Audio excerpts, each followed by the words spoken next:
The 9-year-old daughter eagerly looked forward to her mother attending her art performance. Evelyn, however, coldly pushed her daughter away. It's just a stupid performance, isn't it? Simon has something that needs to be dealt with. I'll come back after I handle it. Watching my daughter's tears of grievance roll down her cheeks, my heart twisted like a knife. We've been married for 10 years, yet Evelyn has always been running to another man's home, and that man is even her foster brother. She says Simon has just returned to the country, knows no one, and is raising his child alone, so he needs her care. And so she has been a mother to someone else's child for 9 years, while ignoring our own biological daughter. When Evelyn once again abandoned me and our daughter for Simon, we decided we would never forgive her again. Chapter 1. When Evelyn once again walked out of the house without looking back in front of me and Lily, my heart completely fell into the abyss. This time, too, it was for her foster brother Simon. She mercilessly abandoned this family. Before leaving, she threw out a sentence, "Take good care of Lily. As soon as I'm done with Simon's matters, I'll be back."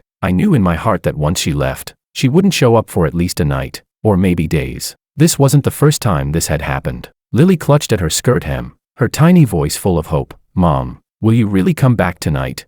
Evelyn didn't even turn her head. Her tone hurried. "Mommy promised." How could I break my word? But ever since Lily was born, she hasn't been there for a single important moment of our child's growth. I remember. At first, my marriage with Evelyn Lynn began as a business alliance between the Lynn family and mine, but we did have a 2-year relationship foundation. Right after our marriage, she was gentle and caring toward me. However, since Simon moved into the Lynn household, everything changed. Evelyn drifted farther and farther away from me, putting all her attention on Simon. She acted like she was handling state affairs, coming home absurdly late, especially when she found out she was pregnant. She didn't seem to look forward to the child at all. After Lily was born, I devoted myself to taking care of her and Evelyn. I was afraid Lily's crying at night would disturb Evelyn's rest, so I took Lily to sleep in the next room. But not long after giving birth, she left our still nursing daughter to go to Simon. Over these married years, I've been fighting in the business world while taking care of everything at home, being both father and mother. Yet Evelyn ignored my efforts and our child's needs, focusing solely on her foster brother. Now the house has once again become a cold, empty shell. Even for our daughter's once-a-year performance, she chose to be absent. Seeing Lily's eyes turning red, her small face holding back disappointment, my hand trembled uncontrollably as I pulled out my phone and dialed Evelyn's number. This was my last attempt to awaken the faintest trace of maternal love in her, to salvage this hollow marriage. "Evelyn, Lily's performance is about to start. Can you come back now? She really wants you to see it." On the other end of the line came her impatient voice. In the background, I could vaguely hear Simon and his daughter laughing and playing. "Benjamin, how many times have I told you? Simon needs me more. Is it easy for him to raise a child alone? Lily is just being childish. You're an adult, don't you know priorities? What's so important about a silly school performance? Just have the nanny record a video. Stop bothering me." The call ended with a harsh click. Holding the phone to my ear, I felt my heart completely die. This wasn't the first time she had abandoned us for Simon without hesitation. All these years, Evelyn's name in this home has been more like a cold, lifeless label, suppressing the surging emotions. I, as usual, took Lily alone to the performance. After it ended, while scrolling on my phone, I accidentally saw Simon's latest post. The photo showed him and his daughter, with Evelyn standing behind them tenderly, the three of them like a happy little family. Simon's little girl was holding a limited edition princess doll. It was the very gift Lily had been dreaming of, the reward Evelyn had long promised to give her after her performance. Just yesterday, Lily had quietly told me that Mommy had promised her this gift. "Daddy, doesn't Mommy love me? Why is she always away from home and giving the gift she promised me to someone else?"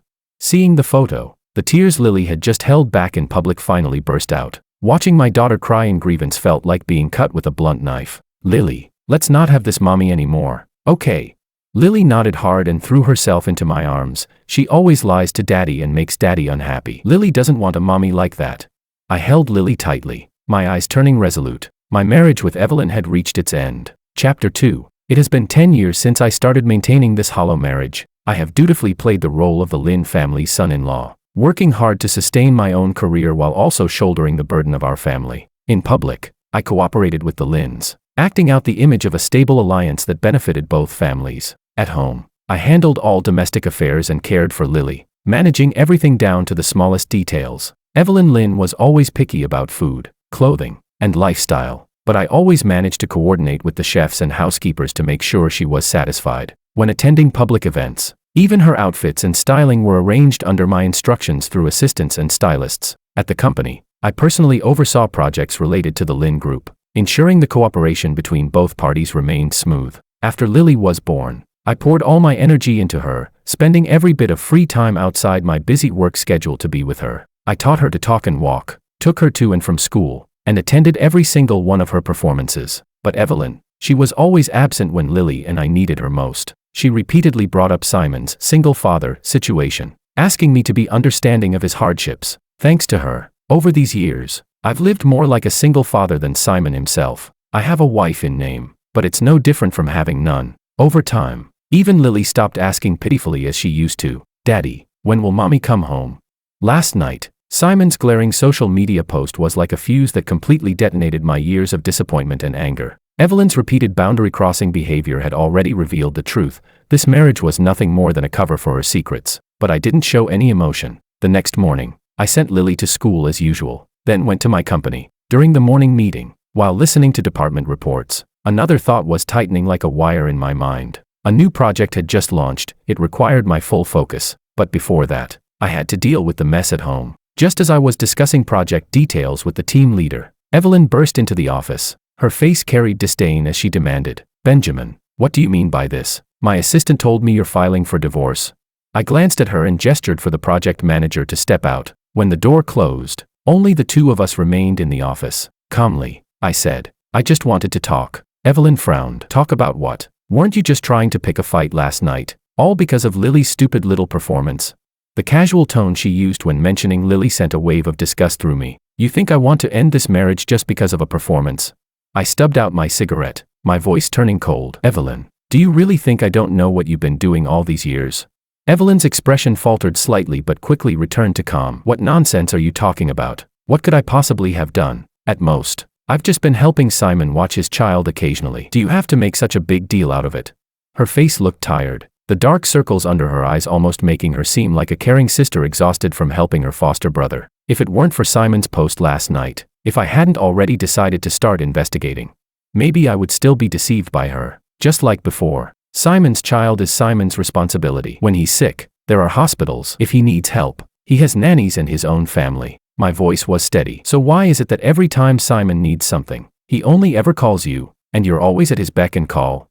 Evelyn's face stiffened. She forced a faint smile. "All right, stop being so sarcastic. I know you're just upset that I haven't been around much lately. I'll pay more attention from now on. Next month is our wedding anniversary. I'll book your favorite restaurant. I'll make it up to you and Lily. Okay?" She tried to deflect the issue with another empty promise. I didn't respond, only stared at her. After a few seconds, I said evenly, "Evelyn, I've been hearing your promises for 10 years. They're all bullshit." I picked up my phone and made a call. "Notify the HR and legal departments. Start a full financial and personnel background investigation on several Lin Group subsidiaries immediately." Evelyn froze completely, her face turning pale. What are you doing?" Her voice rose several octaves. Watching her panic, I felt nothing much. "Since this is ending, everything should be made clear. The money and favors the Lin family has taken from me over the years, it's time to settle those accounts." Evelyn lost control, screaming, "Benjamin, don't be crazy. I won't agree to a divorce. You'll destroy the Lin family with this." I leaned back in my chair, my expression cold. "That's your family's problem. Now, please leave. I don't have time to waste on this." Evelyn opened her mouth as if to argue further, but I was done listening. I picked up a file and started reading, completely ignoring her, furious at my indifference. Evelyn turned and slammed the door behind her. Looking at the closed door, I rubbed my temples and called out to my assistant, "Have someone keep an eye on Evelyn and Simon." Chapter 3. Evelyn's obsessive concern for Simon went far beyond what could be considered normal, especially the way she doted on Simon's child. It was disturbing. Her half-hearted excuses, helping my foster brother, taking care of his child, could never justify that near-pathological level of devotion. These oddities were like sharp fragments lodged in my heart, stabbing there for 10 long years. I had long suspected something wasn't right, but since Lily was still young, I didn't dare confront the truth that might be hiding beneath the surface. I couldn't gamble with the possibility that my daughter would have to face a broken home too soon because of my decision. Yet each time Evelyn broke her promise to Lily, watching my little girl hold back her tears in disappointment, and the cold reality that Evelyn gave the princess doll, the one she had promised to Lily, to Simon's child instead, that was when I finally woke up, letting Lily continue to hold on to hope for a mother who existed in name only. Watching her be hurt again and again, that was the true cruelty. Rather than letting my daughter struggle in the illusion of a complete family built on lies, I'd rather shatter the illusion and give her a real home, one built on love. My patience and endurance all these years had been a mistake beyond measure. Suppressing the storm in my chest, I opened the encrypted file my assistant had sent me. Evelyn's arrangements for Simon's return to the country were overly cautious, almost secretive, and Simon's background, especially the information about his so-called ex-wife, was full of inconsistencies. As I sat in deep thought, my phone screen lit up. The caller ID read, "Mom." Taking a deep breath, I answered, trying to sound relaxed. "Hey Mom, what's up?" My mother's gentle voice came through the line. "Son, I watched Lily's performance video last night. She was wonderful. You've worked so hard, taking care of her all by yourself again." Her warm words filled my heart with a quiet comfort. My parents had always been my strongest support. "Mom, there's something I need to tell you." I paused, my tone turning firm. "I've decided to divorce Evelyn." There was a brief silence. Then a trace of concern entered her voice. "Have you thought it through? You've held on alone all these years. It hasn't been easy." "What about the Lynn family? What did they say?" "Evelyn doesn't agree, and I haven't discussed it in depth with them yet, but I've already started investigating certain things. I need to gather enough evidence and leverage. As for Lily, don't worry, I'll take care of her. What she needs now is a home that's truly filled with love." My mother immediately replied, her tone full of strength. "If you've made up your mind, good. Don't be afraid. No matter what you do, your father and I will always stand by your side." A warmth spread through me, and I smiled with gratitude. "Thanks, Mom. With you and Dad around, I've got nothing to fear." After hanging up, I felt a bit lighter. I knew that once I confronted the Lynn family head-on, they would never let it go easily. Just as I was immersed in the investigation report, my phone rang again. This time, the caller ID said, "Mrs. Lynn, Evelyn's mother, a woman who always prioritized family interests and had nothing but contempt for me." I answered with a flat tone. "Hello." Mrs. Lynn's annoyed voice came through sharply. "Benjamin, what's this I hear? Evelyn says you're asking for a divorce. Why are you talking about divorce instead of living your life properly? What? Just because she didn't show up at Lily's silly little school play last night, you're throwing a tantrum? What's wrong with sitting down and talking things out between husband and wife? Why make a scene? Do you think you're that important?" Her words dripped with venom, making me let out a cold laugh. Explain to her. There was no point. The Lynn family had always been experts at twisting the truth. "Mrs. Lynn," I interrupted, "this isn't a marital spat. It's a divorce. And as for whether I'm just throwing a tantrum, your family knows the truth better than anyone. You should be more aware than I am of what your daughter has done, shouldn't you?"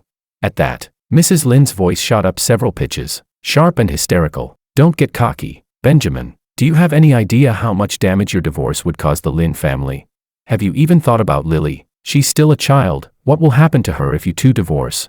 Chapter 4. Mrs. Lynn pushed all the blame onto me, but I knew the truth perfectly well. In her eyes, I, the son-in-law chosen by the Lynn family, was never worth as much as Simon. What's more, the Lynn family's outward glamour in recent years was only a facade. Behind the scenes, they were sliding downhill fast. If not for my connections and influence in the business world, and the constant flow of resources from my own company, the Lynn family's fortune would have been drained dry long ago by their own hands. Yet the shady dealings between Evelyn and Simon were not something her parents were unaware of. The only reason they could turn a blind eye, while still daring to lecture me, was because they relied on the Lynn family's old reputation and wealth.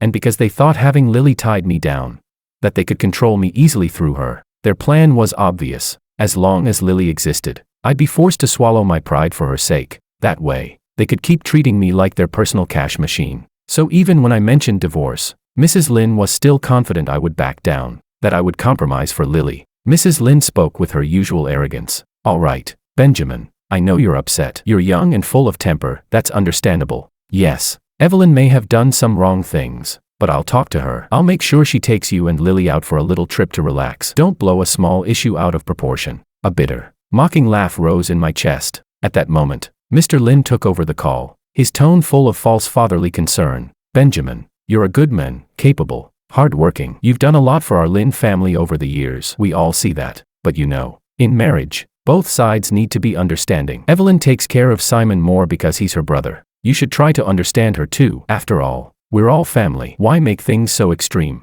Every word he spoke was an excuse for his daughter, and for that so-called foster brother. What a ridiculous family. The real reason for their call was obvious. They were afraid I'd do something that might harm the Lynn family's interests. I didn't want to waste another word. My voice turned cold. "My decision isn't up for your approval. It's just a notification. The divorce will happen." Silence. They probably never imagined I'd speak to them in this tone. From today on, I said flatly, there will be no ties between me, Benjamin, and the Lynn family. Evelyn's infidelity and her betrayal are what destroyed this family. The entire Lynn family bears responsibility for it. I'm fully prepared to raise Lily on my own. She's my daughter, Benjamin's daughter, and from now on, she'll have nothing to do with the Lynn family and its filth. My words landed like bombs, leaving them stunned on the other end of the line. Immediately, Mrs. Lynn's shrill voice exploded through the receiver, full of fury. Benjamin, what do you mean by that? What do you mean, infidelity? How dare you slander Evelyn like this?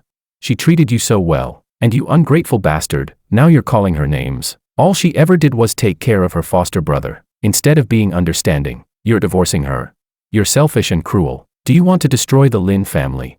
It was obvious, Evelyn and Simon were the ones at fault. Yet somehow the blame always fell on me. This disgusting reversal of right and wrong, I'd seen it too many times over the years. But from this moment on, my tolerance had reached its absolute end. Chapter 5. Simon appeared in the Lynn family during the 3rd year of my marriage with Evelyn. That was when I first learned that the Lynns had adopted a distant relative's child. He was a few years younger than Evelyn, raised abroad, and had just returned to the country after finishing his studies, supposedly to reconnect with his family. Evelyn's reaction was unusually enthusiastic. Using the excuse that Simon was unfamiliar with life back home, she began running to his place frequently, checking in on him, fussing over every little detail, helping him with anything he needed. Even back then, I could feel that something wasn't right. Did a grown man really need a married sister to take care of him so closely? But I still chose to trust Evelyn, to believe she was simply fulfilling her sisterly duty. I thought that once Simon settled in, she would shift her focus back to our small family. I never expected that during her postpartum confinement, while I was staying by her side, she would get a call from Simon. On the phone, Simon sounded flustered, like he was in some kind of trouble. Without a second thought, Evelyn rushed out of the house to his place, leaving behind her husband and her newborn daughter. After that day, I faced every important moment of our daughter's life alone. And Evelyn, she was always by another man's side. What chilled me even more was that when I confronted her parents about her behavior, they acted as though they'd been waiting for it, covering for her while turning around to accuse me of being petty and narrow-minded. Every time Evelyn and I argued because of Simon, they would feed me the same nauseating excuse about deep sibling affection. I finally snapped during one of those calls. Enough, I'm done arguing. I cut off Mrs. Lynn's shrill voice on the other end of the line. This divorce isn't up for discussion. I'm not asking for your permission, I'm informing you. I hung up,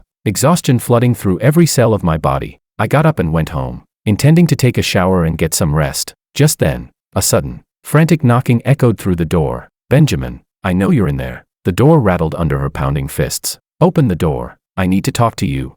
It was Evelyn's voice. Her parents must have already told her what happened. Realizing the danger, she had rushed over immediately. I took a deep breath, forcing down the burning anger in my chest. Now, I thought, let's see how far she plans to take her little performance. I stood up and opened the door. Rain rushed in, splashing across the threshold. I instinctively stepped aside, frowning in disgust. Evelyn stormed in, her wet hands clutching at my arm. Benjamin, are you serious? You really want a divorce?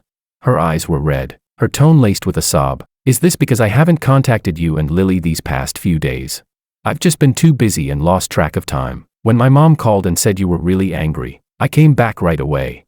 Ignoring the rain dripping from her hair and clothes, she spoke quickly, almost desperately. I bought the princess doll I promised Lily, and the anniversary gift for you too. They're both in the car. Her pitiful attempt at acting moved me no more than a cheap stage drama. I looked at her, a bitter smile curling my lips. Evelyn, do you really think this is meaningful anymore?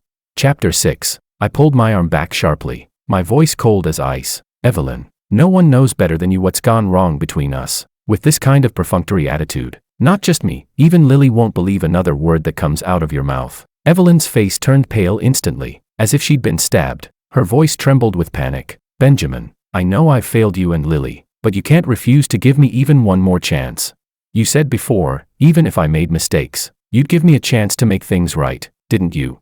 Have you forgotten our promises from back then? Please, I'm begging you this time. Okay. How ironic. She was the one who trampled those promises into the dirt. And now I was the one being accused of being unreasonable. I looked at her coldly, fully aware of what was really happening. She wasn't here out of love. She didn't truly care about Lily, either. More likely, her parents had given her strict orders to calm me down, to keep me in place so that the Lynn family's interests wouldn't suffer. The woman standing before me now, there wasn't even a flicker of the tenderness that once moved me. only the panic and desperation that came from seeing her financial security slipping away. Seeing that I still didn't respond, Evelyn's gaze flickered. She tried to change the subject. She picked up her phone and pointed at a picture of Lily, her tone suddenly soft and gentle. Benjamin, I know Lily has always wanted a big birthday party. It was my fault before, for always being absent. I'll make it up to her this time. You can invite whoever you want. I'll leave everything up to you. All right. She kept talking, as if rehearsing a script. I know I've neglected you both before. From now on, I'll listen to you in everything. I'll focus on the family and stay out of company affairs. You and Lily will always come first. Listening to her hollow promises, my heart sank even deeper. Everything she was saying now, it was no different from the countless times I'd heard it over the past 10 years. Evelyn, don't take me for a fool. I cut her off coldly, my gaze sharp and unyielding. If you really wanted to make amends, why haven't you mentioned your dear foster brother, Simon? My words hit their mark, a flicker of panic flashed through her eyes. I pressed on. How exactly do you plan to handle your relationship with Simon? And what about his child? Are you really capable of cutting ties completely? Evelyn's eyes darted away, her voice unnaturally calm. He's just my foster brother. Before she could finish, the doorbell suddenly rang. Evelyn froze on instinct. A second later, her phone began to ring as well. I caught a glimpse of the caller ID, Simon. Evelyn's expression crumbled. She glanced at me nervously, fumbling to hang up the call. But just seconds later, the phone started ringing again. Everything became crystal clear in that moment. I let out a low, bitter laugh and stared straight at her. So this is your idea of making things right? You even told Simon where I live? Chapter 7. Simon must have something urgent if he's calling me this late. Evelyn saw the coldness in my face, and a flicker of panic crossed her eyes. But in the end, just like every other time before, she instinctively chose Simon. Outside, Simon stood in the rain, his face full of feigned anxiety. When he saw me, a flash of smugness flickered in his eyes, but he quickly masked it with pitiful weakness and turned to Evelyn. Evelyn, the baby suddenly has a high fever. She keeps crying for you. I really don't know what to do. Evelyn's tone softened with sympathy. Don't worry, I'll go check on her right away. From where she couldn't see, Simon threw me a look filled with open provocation. Then, as if suddenly remembering my presence, he continued in that deliberately helpless voice. I didn't want to disturb you too, but the baby's throat is hoarse from crying. She's so scared without her mommy. He deliberately emphasized the word mommy, his gaze sliding toward me again, full of malicious intent. Evelyn, completely blind to his act, looked at me with guilt and said softly, Benjamin, Simon soaked from the rain. Could you get him a towel or a coat? She was asking me, in my own house, to take care of Simon. I almost laughed from sheer disbelief and disgust. It wasn't until Evelyn caught the icy mockery in my eyes that she seemed to suddenly remember why she had come here in the first place. Simon then grabbed her wrist again. Evelyn, the baby's fever is really bad. I'm scared she won't make it through the night. Evelyn immediately panicked. All right, I'll go take care of her now. Simon, you've been out in the rain too long. Why don't you stay here tonight? Before I could respond, she turned to me, speaking with that self-righteous tone of hers. Benjamin, let him rest here for the night. I'll explain everything tomorrow. She expected me, her betrayed husband, to agree to let her suspected lover, the father of her supposed foster brother's child, spend the night in my house. This was my home. There was no way in hell I'd tolerate something so shameless. I didn't bother arguing. I simply called security. Within minutes, the guards arrived. Evelyn flinched, startled by the sudden commotion, and protectively stepped in front of Simon. Benjamin, what are you doing? Look at him, he's drenched. Can't you let him stay just one night? How can you be so heartless? I let out a cold laugh, standing off to the side and pointing toward them. Escort them both out. Evelyn's face twisted, turning pale and ugly. Simon's eyes darkened with a flash of hatred. Moments later, the security guards escorted the two of them out of the house. Silence fell over the villa once again, a suffocating, empty quiet. I stood alone by the doorway, rubbing my aching temples. Chapter 8. I finished handling my morning business as usual. Just as I was about to head out for lunch, a sudden commotion erupted outside my office. Before I could even react, Evelyn appeared at the doorway, holding a beautifully wrapped gift box. My secretary followed closely behind, looking apologetic. President, I'm sorry, Mrs. Lin insisted on coming in. We couldn't stop her. I frowned slightly and gestured for the secretary to leave. Evelyn had already stepped forward, holding the box out to me with a forced, gentle smile. Benjamin, she said sweetly, I came to discuss a few details about Lily's birthday party with you. I wanted to talk face to face. She mentioned Lily, but her tone was focused entirely on what she brought. This is what I owed Lily before, and also your anniversary gift. Please don't be angry anymore, okay? Her voice was syrupy soft, almost nauseatingly so. It was hard to believe this was the same woman who had stood outside my house crying just last night. Evelyn rarely came to my company, let alone set aside her Lynn family heiress attitude to come play nice. She wasn't here because of guilt, she was here to stop the divorce. I said bluntly, Evelyn, this act is pointless. I didn't even reach for the gift box. Her smile froze on her face. Benjamin, why are you being so heartless? She said, her voice trembling with feigned grievance. I just want to make it up to you and Lily, to give Lily a proper birthday party. Is that really wrong? You're still angry about Simon, aren't you? I've told you so many times, he's just my foster brother. I've only been helping him because he came back from abroad alone, with no one to rely on. Watching her keep up this performance, I felt nothing but disgust. Leaning back in my chair, I spoke coldly. I don't care what kind of relationship you and Simon have. Take care of whoever you want, that's your business. But don't come here and disgust me with it. I paused, my gaze drifting briefly toward the gift box in her hands. If you've got that much free time to play pretend here, maybe you should use it to figure out how much of the Lynn family's assets will be left once the divorce papers are signed. Don't come crying when it's too late. I had no intention of wasting another minute arguing with her, nor did I want my employees to witness this farce. Without another word, I picked up my phone and sent a message to my secretary, call security. Then I stood up and walked toward the floor-to-ceiling window, turning my back to Evelyn, as if she didn't exist at all. Behind me, I heard her hurried footsteps. Benjamin, wait, please, just listen to me. Before she could finish, the sound of chaos erupted outside. Someone had barged into my office. It was Simon. Evelyn gasped. Simon, what are you doing here? But Simon didn't even look at her. His pale face was twisted with fury as he glared directly at me. Benjamin, what the hell do you want? You have no right to control where Evelyn goes. Evelyn's expression changed instantly. She grabbed at his sleeve, trying to stop him. Simon, please don't say anything. But Simon ignored her. His eyes locked on me with pure hatred. You think you've won? If it weren't for me, the Lynn family wouldn't have even noticed you. Evelyn's voice rose, pleading, almost in tears. Simon, stop it. This is between us. Simon yanked his arm out of her grasp. Between us? Evelyn, you're abandoning me for him now. What about your promise? You said, the first person I'd see when I opened my eyes would always be you. Are you going back on your word now? His twisted dependence and obsessive tone made my skin crawl. I sneered at him. Simon, how old are you? Can't survive without your sister?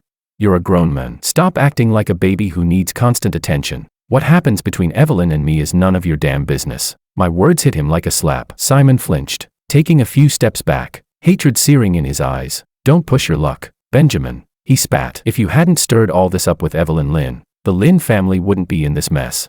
You pathetic snake, are you proud now that you've dragged them down? Chapter 9. Simon, stop talking, Evelyn shouted. At that exact moment, my phone buzzed in my pocket. It was a DNA test report. My pupils constricted sharply, and my grip on the phone tightened. The words on that report hit me like a hammer straight to the chest. That so-called Simon's child was Evelyn's biological daughter, and Simon was the biological father. No wonder Evelyn had been so obsessed with him. No wonder she had always neglected her own daughter, Lily, because all of her motherly love had gone to the illegitimate child she shared with Simon. The entire Lynn family, her parents included, knew about it. They had even helped cover it up. The truth was filthier than I had ever imagined, suppressing the surge of rage and disgust boiling inside me.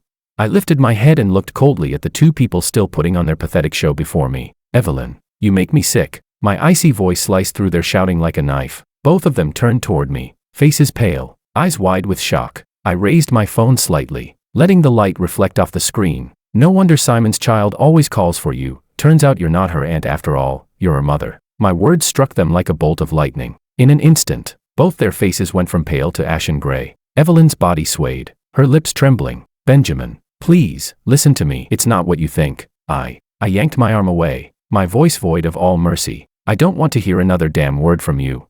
Then I spat out the final blow. That child is your and Simon's bastard. I have all the evidence, every disgusting detail of what you two have done. If you don't want the entire Lynn family to collapse under the weight of this scandal tomorrow morning, then you'd better sign the papers quietly. I threw the divorce agreement and Lily's custody documents onto the desk. Evelyn's body trembled violently, like a leaf caught in a storm. Watching the despair on their faces, I felt nothing, no pity, no sadness, only the cold satisfaction of truth laid bare. Without another word, I turned to leave. Evelyn suddenly lunged forward, gripping my arm with surprising strength. Benjamin, you can't leave. You can't walk away from me. I won't divorce you. You're mine. You'll always be mine. Simon, seeing her clutch me like that, suddenly burst into laughter, manic and bitter. "Wake up, Evelyn," he shouted. "Benjamin never cared about you. He only ever wanted the Lynn family's money and power. I'm the only one who truly loves you." He pointed a trembling finger at me, his voice growing louder, his tone deranged with mockery. "Even if you want a divorce, Benjamin, you won't dare make this public. You wouldn't dare destroy the Lynn family's reputation, because deep down, you can't do it. You're too afraid to let go of what they've built for you." The two of them were truly made for each other, a pair of perfect hypocrites. As Evelyn kept pulling at me, and Simon's arrogance twisted into madness, I reached the end of my patience. I pulled out my phone and called the head of corporate security. Within minutes, several uniformed guards rushed in. They took one look at the chaos in the room and, without hesitation, pried Evelyn and Simon off me. I stared at them, my expression as cold as ice. "Get them out of here," I ordered flatly. "From now on, no one from the Lynn family, not even Simon, is allowed to step foot in this company again without my permission." I was done with them, all of them. That same day, I handed every piece of evidence and my divorce intention to my legal team. In the end, Evelyn and the Lynn family had no choice but to agree. The divorce terms were in my favor. Lily's custody was granted to me. For the first time in years, I had finally taken back control of my life. Chapter 10. The moment I held the divorce certificate in my hands, it felt as though a massive weight had finally been lifted off my chest. With that chapter closed, I poured all my focus into the company. I threw myself into work, often skipping meals and losing track of time. Whenever I did take a breather, it was only to visit Lily or have dinner with my parents. Under their care and my companionship, Lily's smile slowly returned, bright and carefree again. But even iron eventually rusts. The endless hours and constant pressure began to take a toll on my body. One evening, after handling an urgent matter, I drove home as usual. Halfway there, a sudden, violent headache crashed over me like a wave. I had to pull the car over, beads of cold sweat dripping down my forehead. I tried to get out to catch my breath, fumbling for my phone to call my driver. But before I could finish dialing, my vision went dark. The next thing I knew, I was lying on a hospital bed. The pain had dulled, but it was still there, pulsing faintly behind my eyes. I rubbed the bruise on my arm from where I must have fallen and reached for the call button. When the door opened quietly, standing there was my old college classmate, Melissa. She was holding a small insulated lunch box, and when she saw me awake, she smiled with relief. Her smile was warm, like sunlight breaking through a winter morning. "Benjamin, finally, you scared me half to death." She placed the lunch box on the bedside table and chuckled softly. "It's been so long. I didn't expect our reunion to happen like this. Melissa, you're the last person I thought I'd see here." I was genuinely surprised, the last I'd heard. She'd gone abroad for further studies after graduation. Melissa opened the lunch box. Inside was a steaming bowl of millet porridge and a few light side dishes. "I recently decided to move back home," she explained, pouring the porridge into a bowl. "I was out yesterday, heading to a meeting, when I saw you collapse by the roadside. You scared the life out of me." She gave me a half-reproachful look. "You're still overworking yourself. That old stomach problem of yours hasn't gone away, has it?" She remembered that. My minor stomach issues from our college days, caused by late nights and too much coffee. A faint warmth stirred in my chest. I hadn't expected anyone to remember something so small. After all these years, under my parents' and Melissa's persuasion, I finally listened to the doctors and stayed in the hospital for a few days. During my stay, Melissa came to visit every day, bringing freshly cooked, gentle meals and staying to chat. She was still the same as ever, lively, bright, full of spark. Being around her seemed to lift the heaviness that had been clinging to me for years. On the day I was discharged, Melissa insisted on driving me home. "To celebrate your miraculous recovery, we're going out for a good meal," she said with a grin, as she lightly took my arm, leading me toward the elevator. I realized, for the first time, that I was truly single again. The name, Evelyn, no longer had any hold on me. We went to a newly opened fine dining restaurant downtown. The atmosphere was elegant, peaceful, until a sharp, venomous voice shattered it. "Benjamin, what the hell, did you rush to divorce me just for her? You couldn't even wait a few weeks before cozying up with another woman." I turned my head. Evelyn. She looked thinner, her once carefully groomed appearance replaced by fatigue and spite. Her face twisted with anger and jealousy as she stormed toward us. I opened my mouth to speak, but Melissa stepped forward first, blocking her path. Her tone was polite, but sharp as a blade. "Excuse me, miss. Please mind your words. Mr. Benjamin is single. He has every right to choose who he spends time with. Unless, of course, you have something on your conscience, something that might explain why he chose to end your marriage." A flash of guilt flickered in Evelyn's eyes, but she quickly masked it with fury. "What are you talking about? I did nothing wrong. It was him. He's the one who was cruel." He left me for someone better. Melissa's smile never faltered, but her voice cooled a few degrees. Oh, is that so? Then perhaps you'd care to explain. Have you ever truly fulfilled your duties as a wife? Did you ever care for your daughter, Lily, the way a mother should? Or were you too busy caring for people and things that were never your responsibility? Her words were soft, but every syllable hit like a hammer. Even without naming Simon or the child, her implication was enough to make Evelyn's face drain of color. Evelyn's composure snapped. She lunged forward, screeching, "You filthy homewrecker, I'll tear your mouth apart." But the restaurant security staff had already rushed over and stopped her. Chapter 11. I no longer paid any attention to Evelyn's hysteria. After the security staff intervened, I left the restaurant with Melissa. On the way back, Melissa was smart enough not to ask questions. Her presence was like a fresh spring, washing away the grime left on my heart by the Lynn family's mess. From that day on, Melissa became my neighbor. She bought a house right next to my villa, and we started sharing meals every day, talking about funny stories and frustrations from work. The ease and warmth she brought into my life was something I had never experienced with Evelyn. Time flew by. 3 years passed in the blink of an eye. During those 3 years, my company experienced explosive growth. I led my team through challenge after challenge, expanding into new markets and establishing a solid footing internationally. Meanwhile, the Lynn family's businesses, the ones that had tried to profit off me, began to crumble under my hands. Their valuations plummeted. Many projects were acquired by me, leaving them badly wounded and unable to compete ever again. During these years, my relationship with Melissa also blossomed.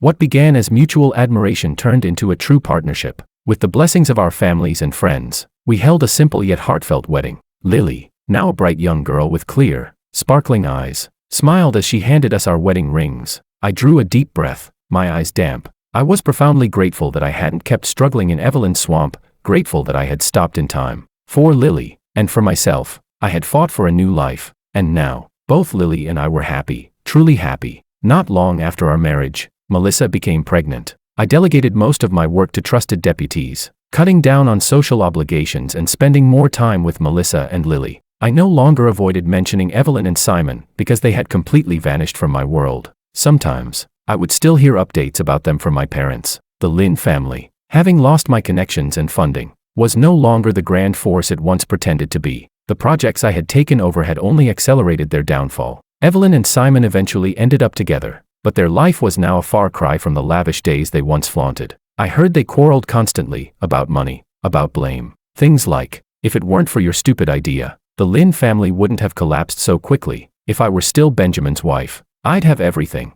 And, you're one to talk. If you hadn't provoked Benjamin, if you weren't so useless you couldn't even handle him, would we be here now?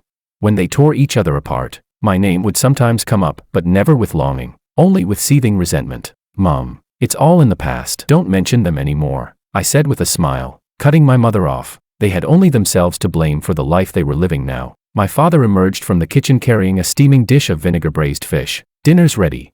Lily, now sensible and sweet, pulled out a chair for me. Daddy, sit here. Then she brought over a soft cushion for Melissa. Mommy, sit here, it's more comfortable. Looking at my loving wife, my adorable daughter, and my kind parents gathered around me, a deep sense of fulfillment surged through my chest. After living through that oppressive, dark marriage, I had finally seized the happiness that truly belonged to me.